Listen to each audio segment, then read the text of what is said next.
In this video, I'm going to show you how to know if a message was seen on Instagram. Now, for us to get this done, let's go ahead and open, say for example, our messages here. So I'm just going to tap this message icon here at the top. And then from this point forward, you can actually see which photos or messages has been seen. As you can see, if it has been seen, you will be able to read it here, seen last week. And then we also have one here, sent last week.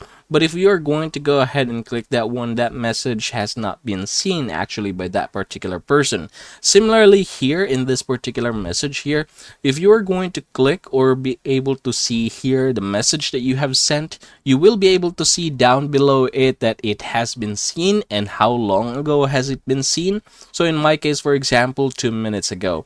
Now in this case, the latest message that I've sent here has not been seen. Now, how do I know that one? Because the last one that this person has seen is the message above it. Now, I'm gonna try to see this message here on my other device. There you go. You are able to see that now this message has been seen by that particular person. And yeah, that is basically how you're going to do this one. It's actually pretty simple. And I hope this video has been helpful for you guys. That's it for today.